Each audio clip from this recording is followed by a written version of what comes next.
All right, well, welcome back to the second installment. Today we have a killer course for you. It is Ballyneal in Holyoke, Colorado. Not Hollyoak, which I kept saying, Holyoke. Yeah, Ken has sometimes trouble with pronunciation and even actually reading sometimes. So it's been known to happen. But this course is number 54 on our list, and once again, our list is the 2021-22 Golf Magazine list of the top 100 courses in the world. And, before we get into this experience, which was awesome, I do have a quick addendum to last time. So if you remember last time, our first course was Pebble Beach, and I just had a horrendous experience. I had a bad caddy. I had the shanks. I was sick as heck. But I got invited the last couple days to play Pebble Beach again. And unlike the 99, it's kind of like people saying they're 39 because it was actually higher than 99. Mm-hmm. I'm just sticking to Yes, I'm 40 also. Many years ago, you were 40. Yeah, okay, go ahead. But I had a great caddy, and I will call his name. I was Bob, and I shot an 82. So I kind of felt like I redeemed myself. But anyhow, I just wanted to addend that because it was just such a shit show last time. But anyhow, back to the more important thing. Our multitudes of listeners appreciate that you were able to play better I know. second They're time. like, I know what they're saying, F him, whatever. But anyhow, that's okay. But this is our podcast, so we get to say whatever we want. That's true. So Ballyneal, you want to talk about it, Ken, how we got on this one? Because it's, part of what we do with this is sometimes we get to support some really cool charities. Yeah, so out at Ballyneal, they have a tournament called the Chop Hills Classic. It's a local charity that raises money for a foundation that gives local kids college scholarships. So we were able to put our names in the lottery to get onto this tournament that they hold every 2 years. And Todd called me late one night. Said, "Ken, you gotta put your name in. You gotta put your name in." So we both got in. We both got selected, which was pretty awesome. And that's how we got on to Ballyneal. Yeah, and one of the things that you learn when you start playing some of these great courses, right, is you want to play it more than once. Absolutely. You kind of get a taste of it if you play it once. And the thing that was great about this tournament, in addition to supporting, local kids, by the way, many of them are the caddies at the golf course, and actually even some of the employees. So in this tournament, we got to play 3 rounds. So you got a practice round, a qualifying round, and the final round. So that's really how you want to do it. You get the full experience. You also get multiple types of different conditions sometimes. So one day maybe there's wind, the next day there's no wind. Maybe one day it's clear and the next day there's hail. Yeah, we'll hit that, right? Because that was crazy how the weather changed on us and actually caused quite a bit of damage to our car. But maybe go through how we got there, Ken, because that was actually a bit of an experience in and of itself. So probably the easiest way to get to Ballyneal, you fly into Denver. We rented a car, and it's about a 3-hour drive from Denver up to northeast Colorado.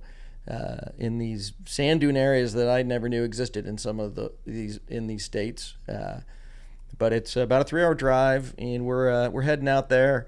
Go down the main highway for a couple hours, then you turn off onto one of the little side highways, and there's a Tesla in front of us, and we're like, what is a Tesla doing way in the heck out here? And we're driving, and Tesla's in front of us, and then you turn onto this dirt road that you're on for I think 8 miles. And the Tesla turns, and we're like, oh, okay, he's going to Ballyneal. And we follow him out there. And as we're pulling up to the clubhouse, we can hear the guy talking to the pro and saying, so where do I plug in my Tesla? And he just kind of laughed at him and said, we've got an outlet in the back of the building. Good luck. But it's a little journey getting out there, but we had a lot of fun. Yeah, so you go about, 175 miles. Yeah. And the last 6 miles, I think it was, are all dirt roads. And it's kind of like going into Jurassic Park, right? There's absolutely nothing out there. And it's actually almost hard to find the entrance, although Ballyneal was a little bit easier than some of the other ones that we'll talk about going forward. But Todd may or may have got lost 3 times heading to one of our courses, but that's for another podcast. That might have been. I just don't have good people who ride shotgun with me, so I'm actually not going to fall on my sword for that one. So we get there, right? And and you can tell immediately this is a special place, right? Yep. The landscape. So a lot of, Colorado's mountainous, but a lot of it is flat. And, you get into the Chop Hills, right? Yep. Where Ballyneal, Holyoke is. And it's just a beautiful landscape. And, it's an inland links course. And it's basically self-sustained because there's not a lot out there. I mean, I think we saw a grocery store coming in, a hardware store, which, as we'll explain, we had to hit on the way out. But you walk in, and it's a very lush, well-appointed place. And for the people staying there, I'm getting some nasty looks from Ken's wife here, who's sitting in the studio with us. It was a very nice place. Yeah. Beautiful, but it was a little barren. But she's, well, we won't talk about her upbringing, but she's used to the better things in life. I think the closest Nordstrom's is 200 miles away. Yeah, so that's kind of she an judges issue. locations by how far the local Nordstrom's is. So anyhow, we walk in, and I'm pretty impressed. Love you, sweetie. And Grace was not, but I was impressed. It's actually really nice. And we walk into the registration place. Yep. And right behind the front desk, they have kind of the club motto. Right there, behind the desk, huge sign, "Don't be a dick." And you knew immediately you're going to love the place, right? And I love the spirit of "Don't be a dick," right? I mean, yeah, maybe it's a little edgy. And we both have hats that say Ballyneal, "Don't be a dick" on them. But You're wearing yours right now. I am wearing it for our fans on our YouTube channel. And it's really like, hey, let's just golf and have fun. Check your ego at the door. We want to hang out with a bunch of cool guys. And if you're here, you've probably done some things in your life. Maybe you haven't, but hey, we're here for golf and golf only. And it's a purist location. You're not going to travel 175 miles through dirt roads if you're not an avid golfer, and I think people respect that. So we check in, we get up to our rooms, and Grace is now saying the rooms are nice, so I think we shamed her a little bit. But in our room was our shag bag and Swag bag. Swag bag. And the swag bag was great. A lot of times you go to these tournaments and you get a bunch of crap that you're never going to use. But in our swag bag remember? We had these beautiful Ballyneal golf shirts. Peter Millar. Peter no Millar. less. They're Peter Millar. A really nice, pullover sweatshirt, Ballyneal logo. A 4-pack of beer steins. What else was in there? Those were and a little Jacket. blanket. The blanket. Oh, the blanket. Yeah, we use the blanket all the time. Actually, my dog loves that blanket. It's probably not a nice thing to say, but hey, that's what it was. It's a comfortable blanket. But you're right. I mean, it's just you get the way they run this tournament is just first class all the way, and the people are so nice. Yeah, every single person there was welcoming, accommodating. How do we help? And then the other thing there that's kind of cool when you start, so they have "Don't be a dick" plastered on a whole bunch of stuff, which of course we got, but they also have this cat, right? Bunker. Bunker was the name of the cat, and it was a orange tabby cat. Yep. And it's on some of the ball markers. I guess tabby Bunker had its own shoe line at one point in time, and was really known for welcoming the guests, kind of keeping the pests under control. Yep. And kind of a sad ending. Bunker disappeared. But now there's a new Bunker. But there's a new local cat. I don't think they call it Bunker, though. Maybe it's a Bunker 2? No? Bunker 2. But kind of, it's kind of cool. They adapt to the local culture, the local pets. Yeah, and, they had some nice merchandise in memory of Bunker. I was wearing my Bunker T-shirt when we filmed the first podcast. That's awesome. Right. Awesome since forever. It was awesome. So we talked about the accommodations, the people. Should we talk about the course a little bit? Let's talk about the course. So the course was designed by Tom Doak. Tom Doak. Who, and this is, I talked about this a little bit on the last podcast, but for me, I have to cop to the notion that I didn't really have a great appreciation for, all the different designers and all their different kind of signatures and that type of thing. But I really like Tom Doak courses. Obviously Ballyneal's a great one. He did Pacific Dunes. Yep, he just completed Pacific Dunes when he came out and started working on Ballyneal. And one of my favorites that's coming up here on our list that we completed is Rock Creek Cattle Company. That's also a Tom Doak design, Stream Song. I mean, he has a long list of just great golf courses, and Ballyneal was no different. And the course is kind of interesting because when you go and tee off, what's the first thing you notice that is just a little bit unusual?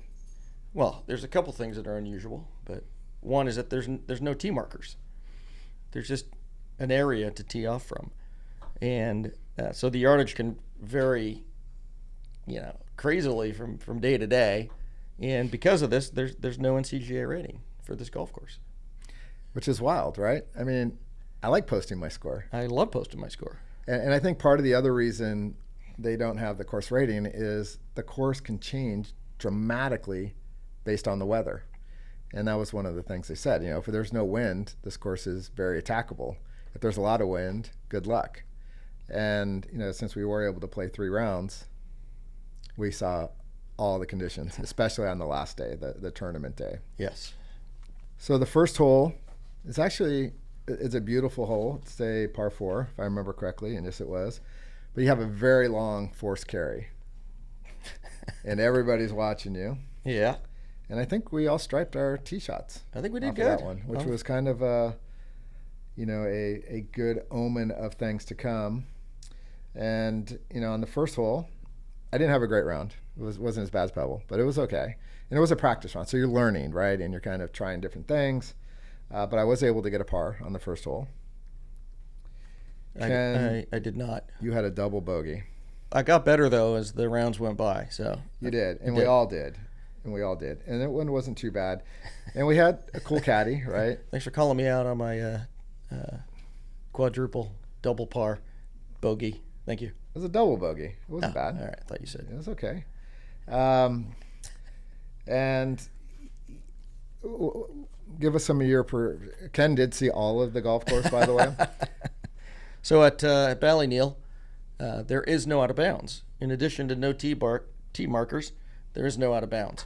What there is a lot of is yucca bushes, and I got to know a lot of the yucca bushes. So, but you can play out of them. Just try not to get these thorns are like that big. Which is very big for those of you who can't see me. I leaned over and tried to make sure I was making the hand gesture to the camera. So the one thing with the yucca, as Ken was mentioning, the little spurs that bite into you, but it's got a little purple dye, so it's kind of pretty. But I will admit, even my shoes had a bunch of purple dye on it when we came home. It was an experience, and Todd had mentioned the caddy. Our first day was just one of the local high school kids. He caddied for us the first day. He played out there a lot.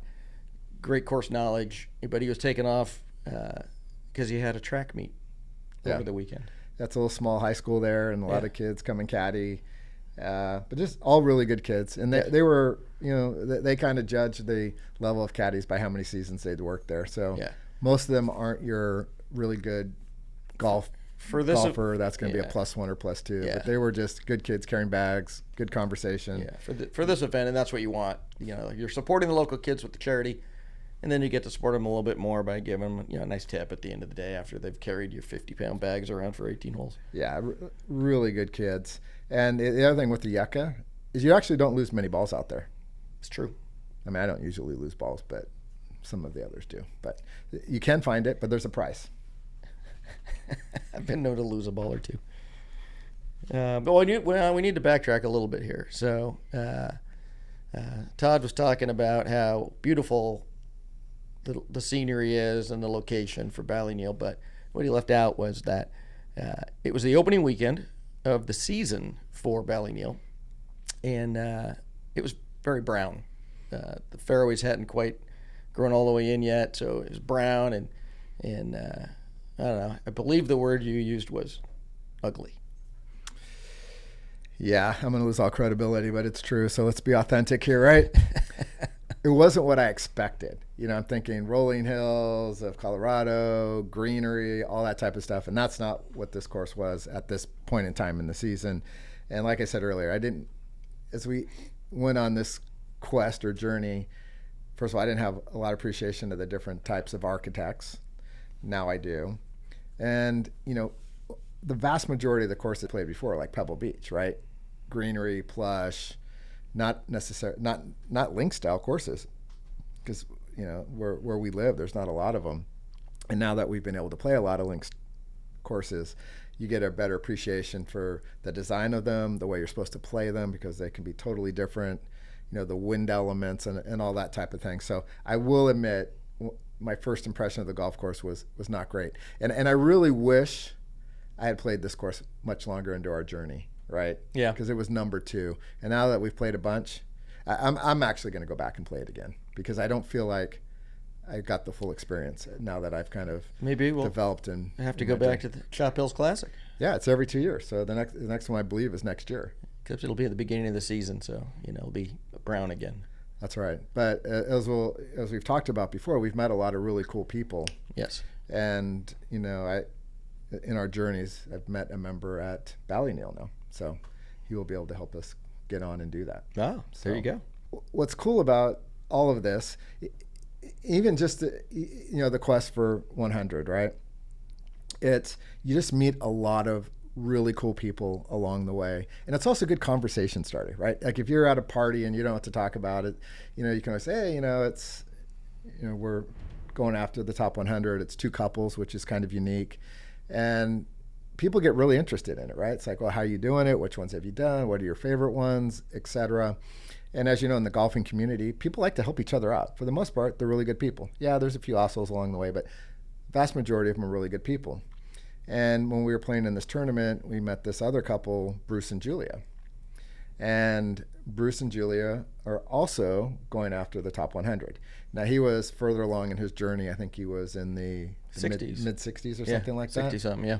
And, I've continued to correspond with him, and he lives in North Carolina, I believe, or South Carolina, and, helping him get on some courses. And he introduced me to this other organization that we'll go into in a future episode, but, where it's a group of guys that go around and play some of the best courses in the world. And, the network has vastly exponentiated as we've done this. That's a big word. Exponentiated. Like exponential factors, like 2 to the second is 4. All right, thanks for teaching me. Okay, Ken, what's 3 to the third? 9. No, that's 3 squared. 27. Yes. So he was valedictorian, so he's not an idiot, but anyhow. I'll be called out by my kids on that one when they watch this. So after our practice round, they had a par 3 shootout. Yep. And what's kind of cool about this, and a lot of courses are doing this now, they have a par 3 9-hole, right? We talked about the hay at Pebble Beach, which is great. Tiger's kind of recreation. And at Ballyneal, they have a 12-hole par 3, and they did a little shootout around that, which is, I think it's a great way to, after you have a round, or even to maybe not warm up, but after, it's kind of like a warm down. And, theirs is no exception, and it's great. And I think they call it the Mulligan course there. We have our practice round. We meet Bruce and Julia. We spend way too much money in the pro shop again. Yeah, so basically over time, we started figuring it out, right? It's like, okay, if we play the top 100 in the world, I don't need 100 golf shirts, and I don't need 100 or 200 hats. So we still buy stuff, especially Ken, and actually especially Grace. She likes to buy stuff. I keep buying the shirts. I go, I don't need 100 shirts. And God, I like that shirt.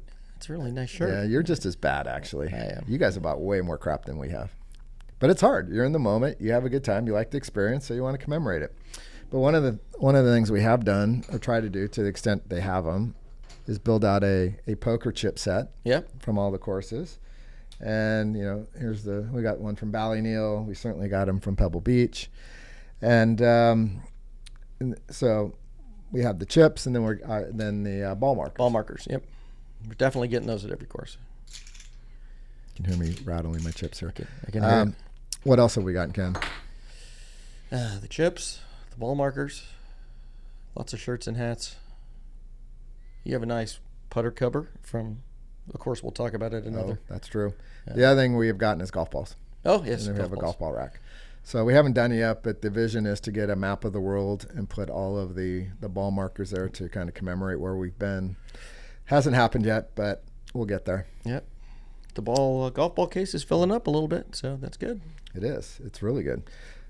So we did the practice round. Practice round. We did the seeding round. The practice round, just to be transparent, and this was the first one, mind you. I shot a 95.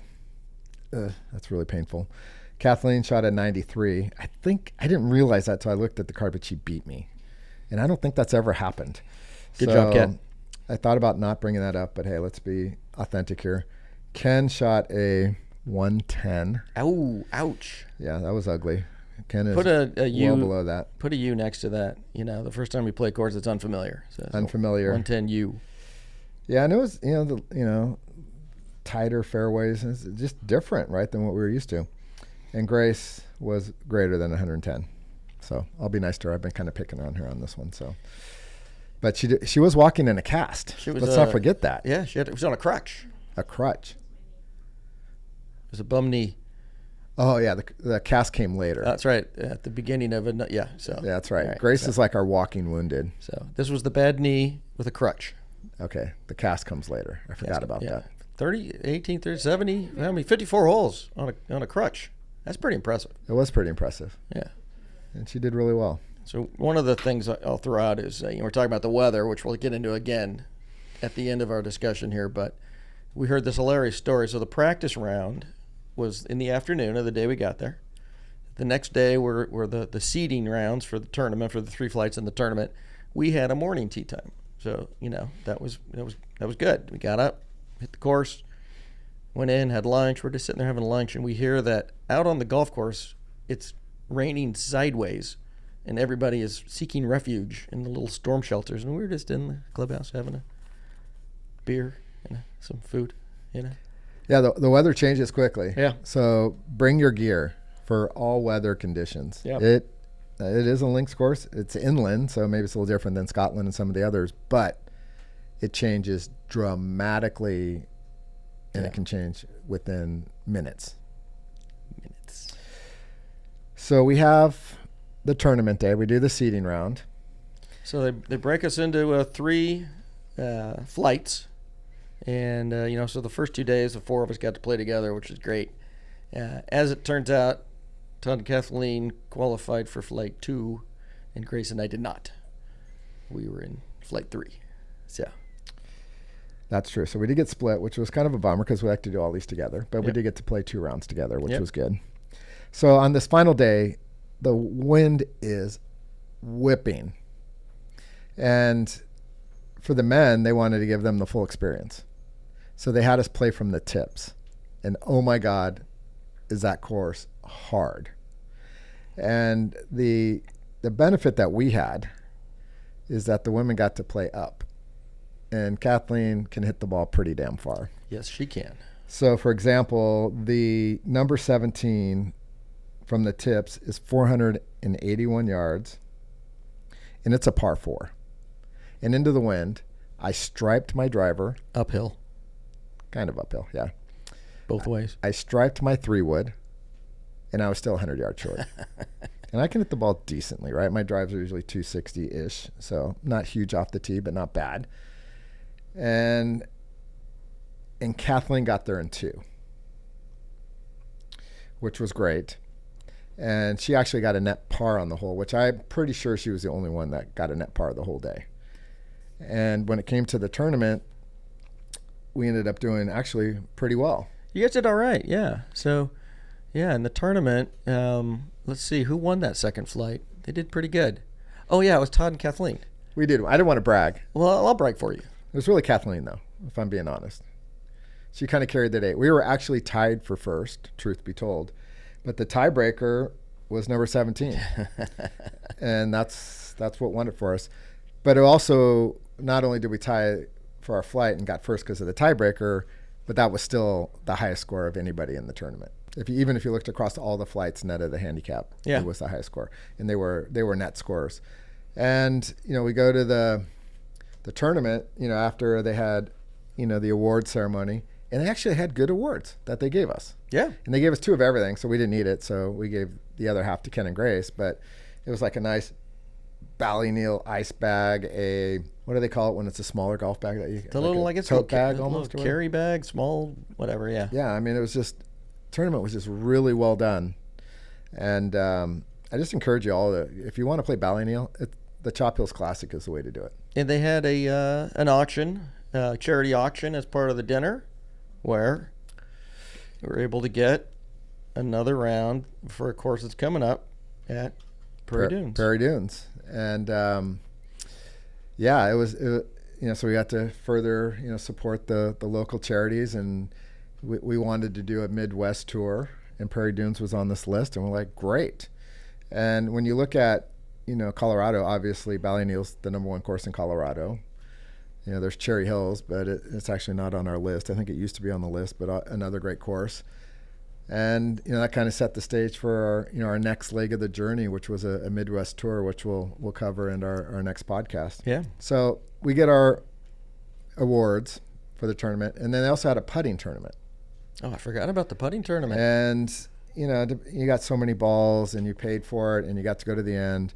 We didn't do so well in the putting tournament. We got through hole 2, I think. Yeah, and we didn't do well, so we went. So they give you I think they give you 4 balls to start with, and then it's a charity, so you can buy as many balls as you want. There's people out there with like a bucket of balls, and you're out on the putting green, and they set the targets, and you just keep putting till you make it, or you run out of balls, and whoever gets the farthest wins the putting contest. Yeah. So if you have 4 balls, and on the first putt, the first hole, I guess you only make 2.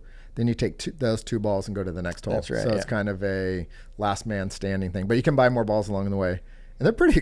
I mean, it's a charity, so it's good, but it was like $30 a ball or something. It wasn't cheap. No, it was not cheap. But people are drinking. They got the competitive juices flowing, and I'm sure they raised a ton of money. We bought some extra balls, but some people just kept buying them to the end. Oh, I remember how it was now.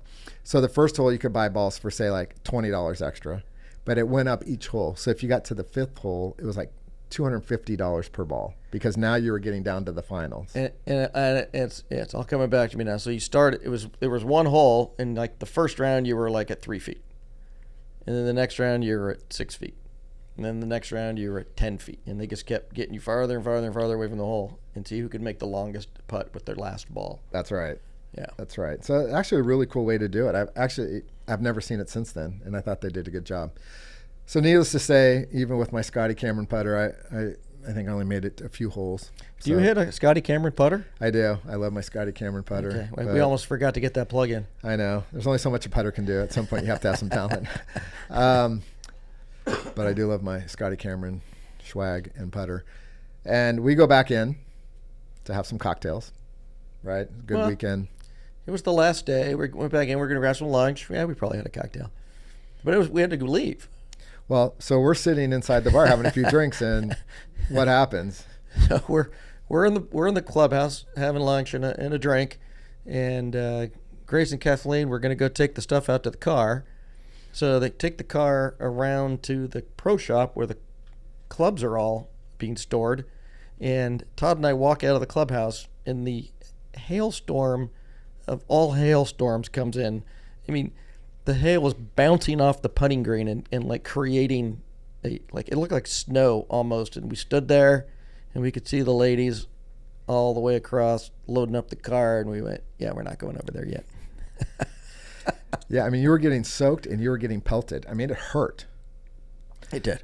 So it kind of slows down a little bit. We run over. And we got to get to the airport. Yep. Because we're flying back. And we had rented this big black Suburban, fit our clubs, all the gear. So we get to the Suburban. And we're driving. We get everything loaded up, and we're driving. And like we said at the beginning, it's 6 miles of dirt road. So we have 6 miles of dirt road to get back to the highway. And I'm sitting in the back seat, and I hear this. And I'm like, what is that? And I look in the back, and the side window is shattered, and little pieces of glass are falling out every time we hit a bump on the dirt road. And it's raining. We're like, crap, this window is going to shatter, because that's what they're built to do. Yeah. And it was the right rear window. it wasn't the windshield where you think you'd have the most exposure, right, to this hail. So this hail came down sideways and just split this window open. Yep. So we're like, okay, there's nothing for 6 miles, so let's just hope this window doesn't drop. And we get into quote unquote town, right, which is like Holyoke. I think it's only a couple thousand people. Yep. And there's a hardware store, and it's a black Suburban, and it's got black windows. So I walk in, I'm just looking for duct tape. I'm figured this is going to be like a total hatchet job, and with the gray duct tape, right, which almost gray duct tape is. Yeah, it's all gray. But for whatever reason, they had black duct tape, and I used pretty much the whole roll. But we just stitched this window back together so we could drive, 170 miles back to Denver. And it worked. It held up. Todd MacGyver. It did work. It was great. And we got the car back. Insurance paid for it. But it was weird. They said they get hail issues all the time. So, not being a local, we were... Yeah, we're like, we're really sorry. The window's broken, and the guy at the rental car place is like, that happens all the time. Yeah, the rental guys just don't care. Yeah. You should have seen the not storm. Not my car, not my problem. Should have seen the storm last week. Oh, okay. So one of the things we always like to talk about too is, what are our favorite holes on a particular golf course, and Ballyneal is actually pretty tough because they're all memorable holes, which I think some of the best golf courses are, right? Where every hole's got something that's a little bit different. But for me, and it's kind of classic Tom Doak, is there's always a few holes that are like half par holes. So they're kind of risk reward holes. Sometimes it'll be a shorter par 4 that is potentially reachable in one, but the consequences, if you're a little bit off, are pretty dire. So I'm actually going to cheat this time. I'm going to pick 3 holes, which are all these kind of half par holes, if you will. And that's 7, 8, and 14. And when I look at my scorecard from the championship round, it was actually did pretty well. So I did bogey. I parred 7, I parred 8, and I birdied 14. So that's probably one of the reasons I liked them. It probably is. Because I was 1 under for 3 of them, and I ended up shooting an 84. So for me, it worked out pretty well. And I'm a risk reward guy, so I like to take chances. So, it's specific to Tom Doak designs, which I respect. And this time I got lucky and actually played pretty well. So those are my quote-unquote favorite hole. How about you, Ken? So we talked a little bit about hole 1. And, the memorable thing for me about hole 1, you get to these golf courses and you're always a little nervous playing them for the first time. And, there's usually people watching you. But we played hole 1 the first 2 days and gotten used to it. And as Todd mentioned, on tournament day, had the men playing from the tips, which is a completely different experience on this hole. And it's a forced carry of what looks like 250 yards. But there's a little bit of optical illusion in there too, because it's like, I know I can't carry 250, so I'm gonna aim a little bit right. And I crushed it. And I would have carried no problem because it wasn't 250. It was probably like 180. But out of bounds, well, there was no out of bounds, but there are some lodgings along the right side and right into somebody's backyard. So that was my experience on hole 1. But you did hit it well. I did hit it well. So sometimes I'd say I'd rather hit it well and not score well versus the other way around. And then the other memorable for me was, and we talked a little bit about 17 and 18 and just the weather conditions, but they're both, 17 is a pretty daunting dogleg par 4, but we played it pretty well the first 2 days. With the wind was definitely at our back, and boy, when that wind turned on the final day, the course is completely different, and it made it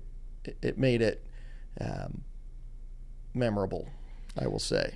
There was also, the par 3s were all challenging in their own ways, and there's, I think it was hole 7, which was or actually hole 11, which is a kind of a medium length par 3, and if you go right, there's this huge boulder, and if you go over it, you don't have any idea what's over there, and if you go left, you drop off the green, and it's just, I think one day I was right over the boulder, which ended up not being too bad because you have a clear shot at the green. But it's just the the visual layout of the course, the way they got it in and out of the existing contours of the land, which is one of the reasons it's one of the top 100 in the world, is the way that they use the natural landscape. Yeah, Kathleen really liked number 11, and I'm actually looking at the scorecard from the championship round, and I took a triple on it. I took a 6 on that hole, and I remember it because I was left, by that boulder you're talking about. It got embedded in this just thick grass, and I took a whack at it, and it fell down in the sand trap, and then I kind of airmailed the green a little bit, like a few yards, and I chipped it up and 2-putted. So, yeah, not my favorite hole. You'll see this as we go forward. My favorite holes are typically the ones I score better on. I mean, as an example of, there's no NCGA rating because there's no tee markers. There's just, an area to tee off from. And, looking at the scorecard, I mean, like hole 1 can be anywhere from 320 to 382. Hole 8 can be 340 to 515. I mean, there's just these wild ranges of distances you can play off of all of these tee boxes. So it's really cool. It is. It's like you pick your poison. Yeah. Do I feel good today? Maybe I'll play a little further back. I'm not hitting it so well. I'm going to play it up. But it also gets they say the best golfers will play from all different yardages, right? Because you don't get into a rut of like, okay, I hit this one every time, and it challenges it. Creates new strategies on which you have to attack the course. So I like the way they do it. It's just pure golf. Hey, what do you feel like playing? Go for it, and don't worry about your score. Worry about enjoying the golf game as the game of golf as it was meant to be enjoyed. So, and we didn't talk about the vision of the golf course. One of the founders, Jim O'Neill. His vision, he found this property out in Holyoke, Colorado that he thought would be perfect for a golf course. And Tom Doak came out and brought that vision to reality. Yeah, and hence the name Ballyneal. Hence the name. Right. Jim O'Neill and his buddy, I think it was John Bally, but it was Bally, and they put the two names together to come up with Ballyneal. Ballyneal. And they did a great job, so hats off to them. And it's only getting better with time, So we won the tournament, met some really cool people. I got educated more on golf course design, different types of golf courses. What else, Ken? I think we covered most of it. It was, number 2 on the list. Oh, we have to do our ranking. Oh, yeah. So once again, after every course we play, we're going to rank them in our order from, first to last. So this is only 2. It's going to be pretty easy. So last time we talked about Pebble. This time Ballyneal. All right, let's rank them. Todd, what's number 1? I got to go with Pebble. Like I said, I do need to go back to Ballyneal and give it a really fair, going in with an open mind. And now that I've learned a lot more, so yeah. I was an idiot. I admit that. But Pebble's still, it's such a great venue. Pebble's pretty special. I also got to put Pebble number 1, Ballyneal 2. On the top 100 that we're playing, Pebble's number 14. Right. So it is a special place. And Ballyneal's 54. And Ballyneal's been moving up the rankings. Right? Yeah. I think it started at 99, then went into the 70s. So the more people that get out there, they're understanding why it's such a great course. Yep. So great. Highly recommend. You get a chance to get out there, play it. You can look for the Charity Classic. It's a way to get on every couple of years, and meet some good people, support a great charity. And next we have a kind of a special series coming up for the next 3 courses. Yes. We did a Midwest tour, and we'll divulge the course here in the next podcast, but it was through the Midwest. And also what's been pretty cool about this journey is we've gone places we never would have gone to see these courses. That is a true statement. It's quite the journey, and thank you for joining us. Looking forward to sharing more stories on the next podcast as we continue taking you through our journey through the top 100.